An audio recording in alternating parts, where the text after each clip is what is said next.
Bruce Lee was a boxing fan, and he really liked boxing. And at that time, if you can remember that far, people were just doing karate, so it was point karate. And he didn't like that. He thought he enjoyed boxing matches better than karate matches at that time because it was point, and it would just take your point and then go back to the corner and then take the point. And he wanted something to flow. So what he did was, because he liked boxing so much, and as you know, Bruce Lee was the boxing champion, high school boxing champion in Hong Kong. He put in the boxing movements of Western boxing, took the kicks from different Chinese systems and both Southern and Northern systems, and he started to play around with it. In the beginning, we wore a lot of armor, like we wore baseball shin guards, we wore body protector, we wore face masks, we wore elbow pads, we wore boxing gloves. We experimented with boxing gloves, finger gloves, and nobody was doing it at that time period. The only people that were doing in the United States at that time period would probably be Bando. Bando is a Burmese, Indian, Chinese, and Tibetan martial art. And the JKD people and Bando people at that time were the only one that were doing full contact karate. And this is how it evolved, And then later on, we started taking away the shin guards, we started taking away the body protector, we started taking away the face mask, and then all we used was the boxing headgear, and that became kickboxing. At first, I coined the term Chinese kickboxing. He says, no, just call it Chinese boxing, because Chinese boxing is what he wanted to be called. And then later on, we start using the word Chinese kickboxing, and then kickboxing, or Junfan kickboxing. In the development of Junfan kickboxing, Bruce, he researched a lot of different systems at that time, the known systems at that time. He would observe them. And the thing he liked about the Muay Thai was the rear leg power. He felt, though, that the front leg wasn't active enough at that time period. You have to look at the time period that he was in and why he made these things. A lot of it came from Don Draeger's book. I don't know if you're aware of Don Draeger's book, And he classified the Thais as saying, well, the uppercut is non-existent. Of course, that's where Bruce Lee did his research. And at that time, a lot of Thais didn't uppercut. And the reason why they don't uppercut is because the knee is in the same range. So the knee took care of the uppercut. He says, but he liked the elbows of the Thais. He said, well, that's a powerful tool. He didn't, in Don Draeger's book, he mentions about the jab was not seen very much, almost non-existent, okay? And that's the reason why, because they foot jab with their foot. So you have to look at why he came to this thinking at that time period. They said the hook was almost non-existent, and the reason why, on the tight hook, the Thais use the elbow, because the elbow was in range, in tight. They don't have to use the overhead, because the tight hook is in the same range as the elbow, and the elbow will cut the face up more. And it's more punishing than sometimes the left hook. And the kick, he referred to the Thai boxers as the John L. Sullivan with the leg. Now, all this is true depending who you're watching at that time. But if you look at the Thai boxer now, they jab, they cross, they have good hands, supplemented with devastating knees, devastating elbows, devastating kicks. So what he was looking at and observing from and taking his research from is what Don Draeger was saying and what he had seen. He felt that they weren't alive, that there was no broken rhythm. But that was true, may have been true maybe in the 60s and in the 70s, but it's not true here in the year, by coming in 1980, 1990, 2000, because things evolve. The other thing he took from was Savat. Now, many other writings and many other literature said he did not take from Savat, but I know different, because I was there when he researched it. I was there when he actually kicked and looked at the Super 8 of French fighters. There was a French, I don't know where he even got the tape, there was a French champion on Savat, and he was watching it on Super 8 and 8mm film, and he analyzed it, and he said, oh, I like this. This is a very punishing kick. coup de bas, which is the kick when they lift up, you know. He says, this is really good. And he liked the way they use their legs, because he said, Savate people, or boxers won't say Savate, they box with the feet. And that's what he liked. And he liked boxing. So he started to put all these elements together. And then he took the kicks, he thought, from northern system and from southern Chinese systems to see how they work. And that became Junfan kickboxing. It fit him. For us, we might have to find another path, but for Bruce Lee, that was the path he chose.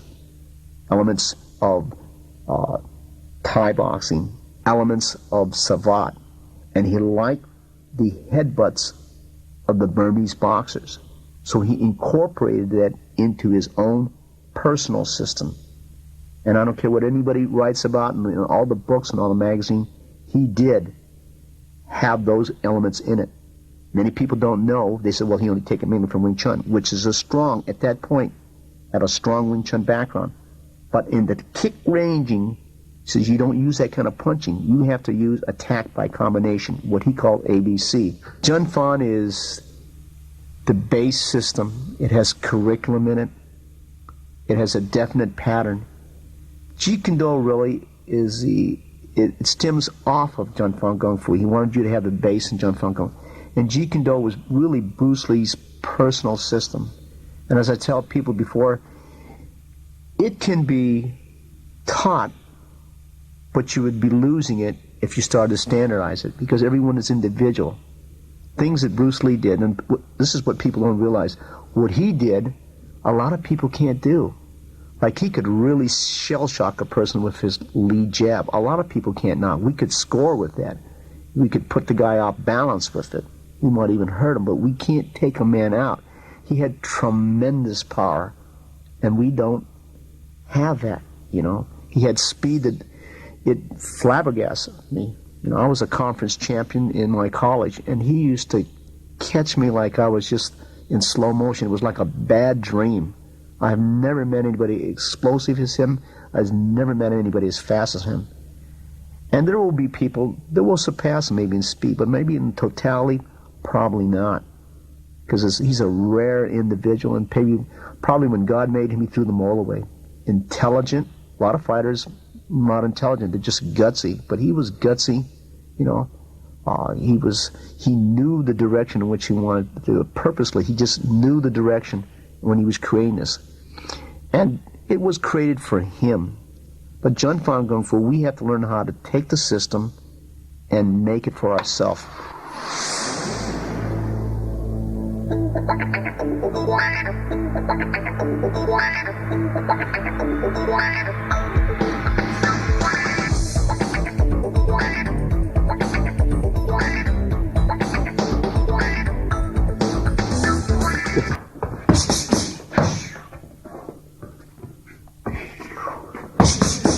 When Bruce Lee was organizing the kickboxing, he didn't really call it kickboxing in the beginning.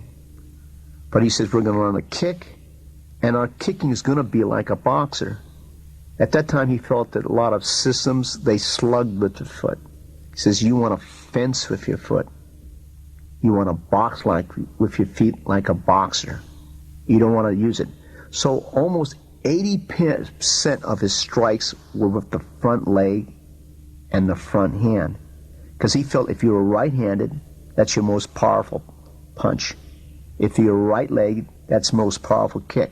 And since the left hand was weaker, he would put the left hand back for more power.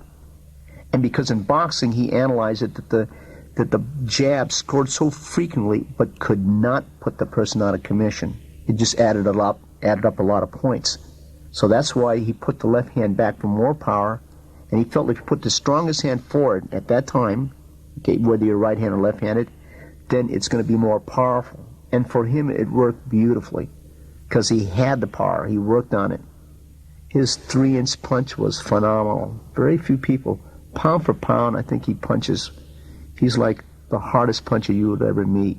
You know, he's like a miniature Marciano.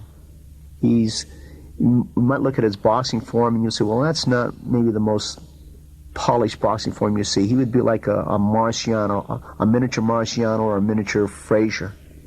You know, And although he admired Muhammad Ali because he liked the left hand to score frequently, that's why sometimes he would drop his lead. Sometimes people say, no, he's dropping his, we're talking about Muhammad Ali, he dropped his lead. And that's what Bruce Lee did. He dropped his right lead because he said the jab coming up is hard to see.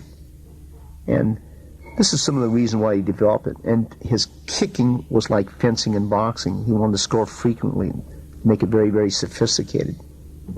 Thank you very much. And Bruce Lee drew from Western sources. Don't let anyone fool you. It has a Chinese name, but he drew from both East and West. And I know this. Although people say in writing, and I don't care how many books are written, they weren't there. They don't know. And that's all I'm going to say about it.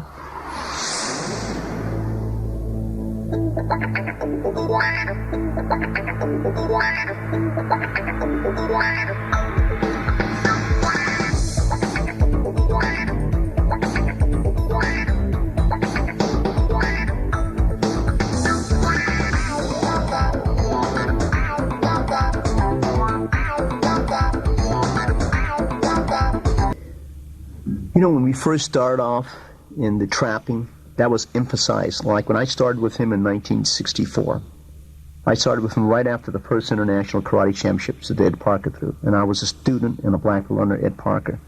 I was so fascinated with Bruce Lee. And at that time, he stressed a lot of hand trapping, which comes from Wing Chun.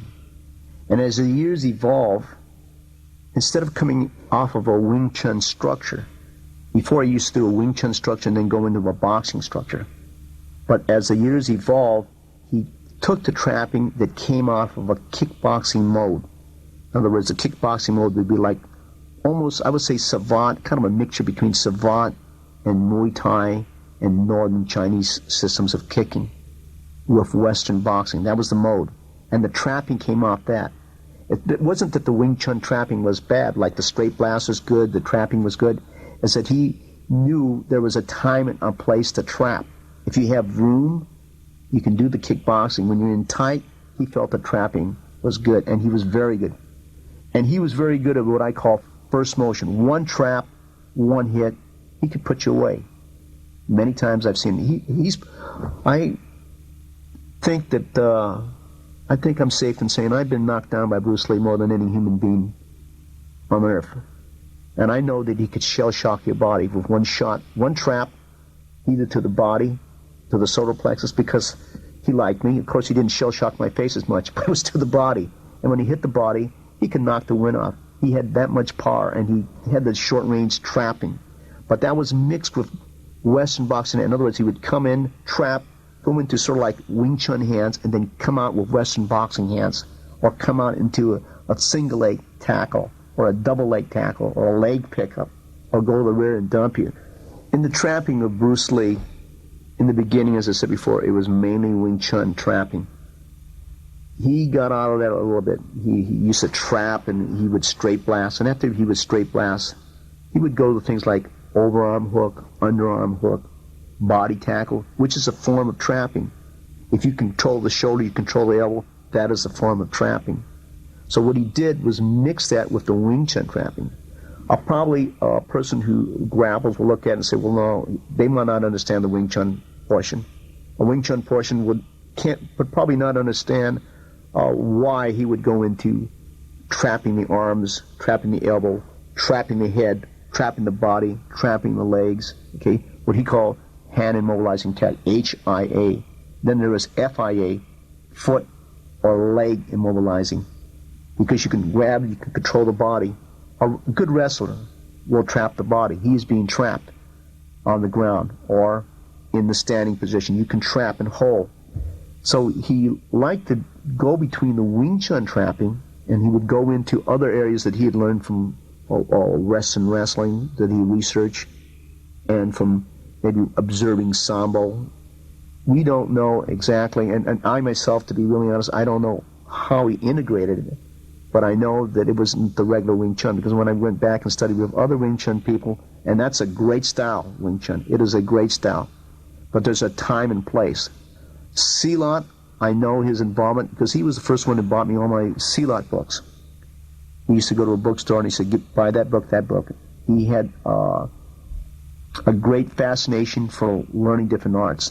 And with Silat, he felt a person in Silat was a tremendous condition. He was a well-conditioned athlete to go through their forms, what they call Kenbanga and Juros, both the fighting forms and the what we call the artistic forms.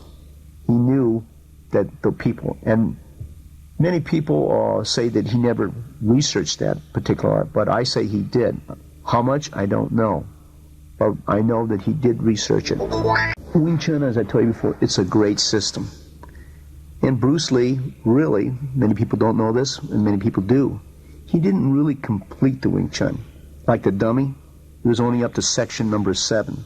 1, 2, 3, 4, 5, 6, 7. So that's why when I learned it, I only learned it up to section 7. So he created his own move. He freelanced on the dummy. It's not completed. But as a great fighter, he was a great fighter. And he used elements of the Wing Chun. I have an instructor named Sifu Hawkins Chung, who's my Wing Chun instructor. And he said something to me that I thought was very interesting. He said, the first generation of people of Viet Minh were fighters. The second generation were technicians. And the third generation, he felt, they lived off the reputation of the first generation and the second generation. He told me that Bruce Lee's second and third and fourth hand, he could never tell if it was efficient enough. He says, but he knew Bruce Lee's first hand and first motion would blow people away. Therefore, no one knew what his level was in the second and third hand or the exchange. And I think that's a good thing, because as I remember, Bruce Lee would blow away people on the first strike and on the first hit, which made a difference. I'm sure you can find a lot of great Wing Chun people out there, and as far as knowing the system of Wing Chun, they probably excel over Bruce Lee, you know. But what he did was take the essence of Wing Chun and make it work for you. That's what he says, take the essence. Because some people, let's use it this way so you can understand it, okay? Some people do not have a BA degree. They do not have a BS degree. They do not have a master's degree, MA, MS. They don't have a doctor's degree. But even though they don't have the title sometimes of an educated man, they are highly educated. People say, well, he only has a master's, he only has a bachelor's. But because if he studied, there's so much studying, they have the same caliber of a guy that has a PhD. They just didn't have the time to have a university or a college recognize the level he was at. Bruce Lee was that type of a martial artist. He's at what I call a PhD level in understanding it. But maybe sometimes, in other words, for me, sometimes you don't have to be a 10th and a 9th or an 8th or a 7th degree in a particular style or system. You know, maybe you're just a first, but you haven't been recognized, or you didn't go through the system to attain that recognition. And Bruce Lee, because he was evolving, constantly evolving, many people from many different systems, black belt and other systems, studied with him or wanted to study with him. Some didn't want to study with him because, you know, it might jeopardize their reputation. They didn't want people to know. Others didn't want to do it because they wanted to, but they were embarrassed to train under a person that possibly does not hold rank in any system. Yet you find all these people with ranking following this man, 5th, 6th degree, who befriended him because they knew he had the talent. They knew that he had the knowledge. You know, Bruce Lee used to say, sticking to the nucleus. Know the nucleus, follow the nucleus, dissolve the nucleus. In other words, he said, know the principle, follow the principle, and dissolve the principle. This is the way he used. So a lot of times people say, well, how come the stress in Qizhou was taken out? It wasn't that it was taken out, it's that he used it to get to a certain level. And by going to that level, but he says, that's not the whole bag of wax, so as they say. Because the trapping in the Qizhou is one level. Now, when you liberate it and you go at a distance when a guy is striking and hitting you and double leg tackling you and single leg tackling you and grabbing your clothing like a kimono or a gi, it might change the structure. So you got to know how to use that structure of sensitivity and trapping. But he felt it was important to learn. Not that he didn't think it was important, Chisao, anymore. He went through it and got that essence so that he could take it and put it in a different structure. So it's important that you can take material out and put it in another material. In other words, let me just put it this way. You know the value of a tank. It will work in certain type of terrains. It will not work in a terrain like the Amazon jungle. Take a tank, it's almost tough because there's too much vegetation. It will not work in the ocean. It will not work in mountainous region with a lot of trees, but it will work in plains where there's level fields. So you got to know the value of that. So like Chisao, it works under a certain environment and structure, and it's a good environment and structure. A good Wing Chun man can make it work in many structures, but for Bruce Lee, he wanted to take the essence of Chisao and put it into his structure. The structure had to be mobile. You have to strike at different angles. You have to be ready. Because a lot of times the play is up here in the top. The minute the person sinks, like a single leg tackle, double leg tackle, sometimes now the Chisao doesn't have the capacity to deal with it. Now, if it's up here and it's a crowded people, right, the hand structure, then the Chisao movements will work. You have to know how to use it. This is like any infantry soldier. There's a time to use the rifle. There's a time to use the handgun. There's a time to use the grenade. There's a time to call for the artillery. There's a time to call for airstrike. There's a time for everything. There's a time to fix bayonets. It's not that 100% you're always going to use your rifle. 100% you're not always going to use a grenade. 100% you're not always going to use fixed bayonets, right? So you have to know how to use it. And a lot of times you have to call for an airstrike for support. So everything has its place. It's neither better nor worse. So Chisao is important, I think, And also just learning how to deal like a wrestler does, plumbing and moving in for the neck, arm. That's important too, because that's a different type of structure. All structures would be out if, say, you were to jump in a swimming pool. The kicking is out. The sensitivity is a little bit different now. See, it's different. You see, put two people in 5 feet of water to put people and make them fight in 6 feet of water. The structure is different. Another type of structure has to come in place. So you have to look at the environment. But I still think it's a practical form. Myself, if I was a person interested in getting better in the martial art, I would study under a good Wing Chun teacher. Because I do think it's important. I would study under a wrestler because I do believe they're highly conditioned. They know how to understand sensitivity from another perspective. I would study a Filipino martial art and study things like the hubad, things of that sort, because it's only going to make you well-rounded. Going back to the trapping led to the grappling, and I think that's important for people to know that. A lot of people say there was no grappling, and it was true because at that time they didn't grapple and contest it. They just trapped, straight blast, took the guy down, and then that would be it. We did a lot of things in our own personal training that were not taught in the Chinatown school, and that's because he was experimenting, and that's because he was researching. He loved the research. He loved to experiment, and when he researched and experienced, he would create.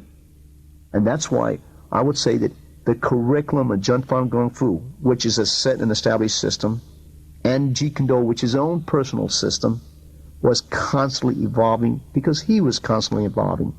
And if you stop, just like in any field of endeavor, there is research, there's experimentation, there's creativity, and there is an evolution that is taking place, a gradual evolution. It's so subtle sometimes you don't even realize that it's evolving. And that's what made him great. When we talk about the grappling in Jeet Kune Do, or in Zhenfang Kung Fu, he really didn't teach it at the Chinatown school. And that's because he was still researching it. What he used to do is research on my body. But if I were to organize it, I would say that a lot of his finger locking and a lot of his locks came from Professor Wally J. A lot of his takedowns probably came from judo and wrestling, because he liked the single leg takedown, he liked the double leg takedown. Simple things. He picked a couple of judo throws that he really liked, because he had judo training. I don't know for how long. He liked the seonagi, he liked the kubanagi, he liked the osotogari, he liked tai toshi. Very, very simple, you know. He didn't gravitate to the hip throws like ogoshi, yukigoshi, but he liked uchimata a lot. Right? He liked Harai Goshi, he liked Hanagoshi. I would say that I don't know why he didn't incorporate the training, this type of training, but what he did was incorporate it with me. And what we used to do is just go through this movements through trapping, through attack by combination, which is more like kickboxing, and then put me in a lock, and we wouldn't contest it. We would just tap. If it hurt, it tapped. We didn't try to get out of it. In other words, we didn't wrestle. However, the newer people now are doing that, mainly because of the influence maybe from the movement of Brazilian Jiu-Jitsu in the United States and in shoot wrestling. Shoot wrestling, as I told you, is a combination of Russian Sambo, Japanese Jiu-Jitsu and Judo, mixed with European catch-as-can wrestling, mixed in with Muay Thai, and then modified to fit it in what we call kick and punch and submit type of arts. But at that time frame, we did not. That's why I encourage my people to train in a variety of arts, because possibly I won't be able to give them in depth that maybe some of these arts can do. And I myself train in these arts because I want to grow also, you know. And I would say that a lot of people were saying, well, the most common comment I hear is that, well, Danny Inosanto has muddied the waters of Jeet Kune Do because he teaches other arts. But to me, you know, I try to teach Jeet Kune Do and Zhenfang Kung Fu exactly the way Sifu Bruce Lee taught me. However, I love to train in the other arts. I don't think there's anything wrong with that. If you like classical music, you should be able to go into pop. You should be able to go into Western music. You should be able to go into hip-hop or whatever you like. I don't know what you like. And I don't think there's anything wrong in liking classical music and pop music or Western or jazz or whatever. I think that's a person should be able to do that. But I know I'm criticized for that because people want to just frame me in one particular way. I don't know what the deal is, but I think it's important to grow, and you don't grow unless you go out of the confines of security. It's easy to stay in one system and do it exactly that way. It's a little bit more daring and sometimes kind of fearful to go in areas where you're not familiar or to tread on waters that you're not familiar with. But that's where growth comes. As he said, it's from the old that we get the security. It is from the new that we grow, and I think it's important. In any new situation, you're going to grow.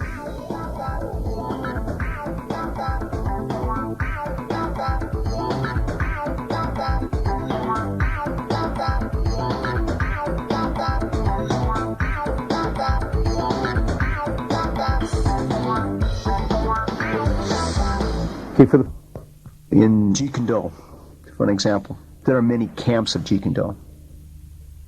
Jeet Kune Do has evolved many different ways depending who's teaching it, and I think that's healthy because everyone's going to develop it and bring it up differently. There's a camp that want to teach original Jeet Kune Do material as taught by Bruce Lee. But the point of what I want to say about that is the people that sometimes push that, they don't know the entire original material. And even if they did know the entire original material, to hold it in that time frame, and it's good, and the people should study what was taught at that time period and then expand upon it. If you don't expand upon it, you don't grow. People say, well, that's all I have to know is what Bruce Lee taught me in 1964 or 1967 or 1971 or 7. That's all I need. I've heard that before from many people. To do that is to go against the philosophy that against the concepts that Bruce Lee had and against his principles. Because that's not what Bruce Lee is all about. All-out combat goes, that's what he says, it utilizes, Jeet Kune Do is supposed to utilize many forms. That's why it can fit in with many forms, or many methods of systems or styles, or whatever you want to call it. You need to go and beyond. In other words, it would be like, okay, I eat Italian food, I like it, and it is good, and that's all I'm going to eat. And that's okay too. But you should maybe eat something else beside Italian food, no matter how good it is. Maybe that's a poor analogy, but I believe that you need to, be more well-rounded than to stay in that time frame. And if you don't, like a lot of people say, well, let's not expand this. And then there's people, if you want to, they'll say, I study Aikido, I study Jiu-Jitsu, I study Karate, I study Taekwondo. I'll put it together and I'll call it Jeet Kune Do. Is it Jeet Kune Do? It's Jeet Kune Do for them. But it is not the Jeet Kune Do of Bruce Lee, because the Jeet Kune Do of Bruce Lee has the Jun Fan Gung Fu material in the beginning. And then from there, they're supposed to grow and expand. That is Jeet Kune Do, and it is different for every individual. So I would say that if you did that, put Karate and Aikido and Taekwondo and maybe wrestling, that could be your Jeet Kune Do. That's correct. But it is not the Jeet Kune Do as devised or created by Bruce Lee. Because when you say you have the Jun Fan, what he thought were the basics, important, and then expand and find your own Jeet Kune Do. Jeet Kune Do, I really don't know what it's going to be like in the future, but I will say this, okay, that everyone will promote it, advance it in their own way that they think it's right. But I will say that Jeet Kune Do people, or Jun Fan Gung Fu Jeet Kune Do people, are usually the most free-minded. In other words, what I mean by that is that they are usually the first ones who will get into any kind of thing that is new. In other words, they were usually the first ones that got into shoot wrestling. They were usually the first ones that got into Brazilian Jiu-Jitsu. They were usually the first one that explored catch-as-can wrestling, Russian Sambo, different things of that nature. So most of them, I say the majority of them, are very open-minded. They're free to go in the path they want. At the time that Bruce Lee was alive, he had 3 certificates. One was on Jun Fan Gung Fu, and he gave rank 1, 2, 3. That's usually the ranking he gave, reserving 8th as the highest rank. And then he had ranked in what he called Chinese Kung Fu, the Tao of Chinese Kung Fu. And then he had rank in what we refer to as Jeet Kune Do. Both the Jeet Kune Do certificate and the Tao of Chinese Kung Fu he gave because it said was personally trained by Bruce Lee. I have 3 certificates. At the time of his lifetime, I was able to give up to my rank. In other words, I was rank 3, I could give rank 1. We had 2, that was broken down into 1 and 2. And 1 was broken down into what we call senior 1, junior 1. 2 was broken into junior 1 and senior. And I was able to give up to those ranks during his lifetime. The minute he died, people said, no, Bruce Lee didn't give rank. You can't give rank. See, but while he was alive, I could give that. I could test for it if I wanted to, and I could give that rank. So now here in the year 2000, I give rank, and I've added what we call apprentice instructor. I have added associate instructor and full instructor and senior full instructor. Apprentice now, starting in 1988, the people who study with me, they have to go 5 years, no matter how good they are, because I think the time with that same knowledge is a difference. They go anywhere from 4 to 5 years as an apprentice instructor. This is after they've already gone 3 years of learning. They have to have a minimum of 3 years before I can even look at them as an apprentice instructor. And then go another 4 or 5 years to get an associate instructor. And then they'll go another 4 and 5 years if they finish what they call a full instructor. And I usually keep 4 or 5 years to become senior instructor. People say, wow, that's close to 20 years, 23 years. Because that's the way I wanted. I wanted a high standard, you know. And we all have strengths and weaknesses. And anytime you grade somebody, it's subjectively and it's objectively. You have to have something objective and you have to have something subjective. It's a gut feeling, you know. Being a full instructor does not necessarily mean you're the best fighter. It means you can lead, you can teach, you know the direction and the way that art should go. And I think that's very important. You know, when Bruce Lee died, you know, nobody expected him to die. And at that time, there was only 3 of us that were instructors. One was Taki Kimura, which is his friend. And he taught in the Seattle area of Washington. The other one was James Lee, who was his friend also, very dear friend, and he taught in the Oakland area. And the third instructor, I was his third instructor, and I taught in Los Angeles.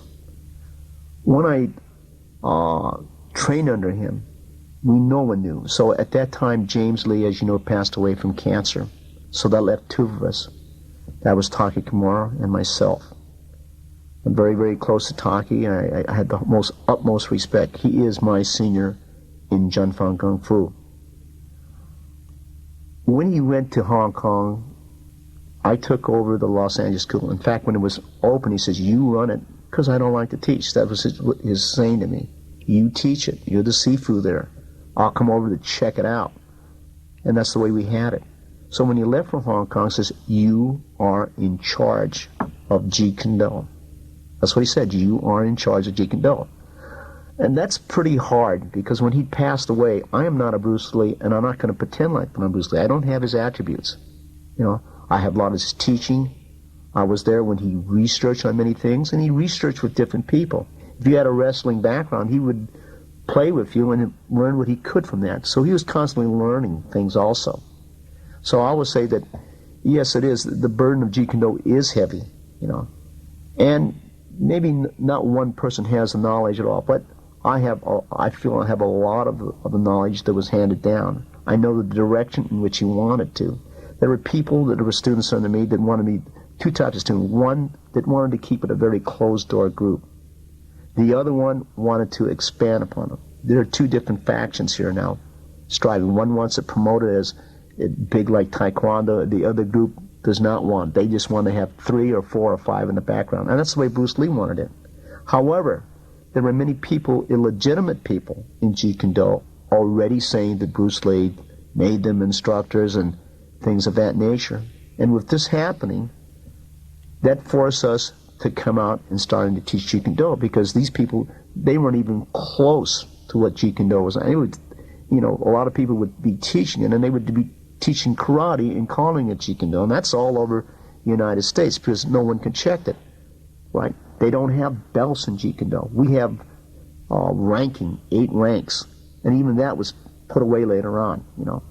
It was important for him to have ranking. So at that time, level 3 was considered an instructor.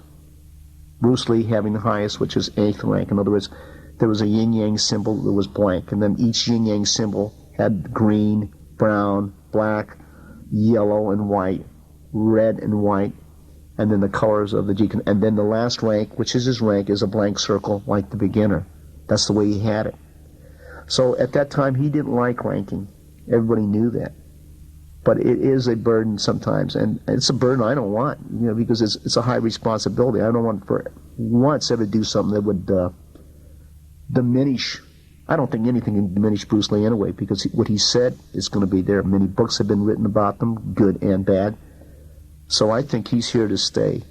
You know, everyone knows he is a pioneer in the martial arts. He is like the Einstein of the martial art, because he could do it, he could perform it. You know, he has inspired so many people in the martial arts, not necessarily in Jeet Kune Do. So he's here to stay. He's a milestone. Nothing we can do will diminish it or make it get better, you know. So you have to go, I have to go with the gut feeling. My gut feeling is this is the way Bruce Lee would have wanted me to go.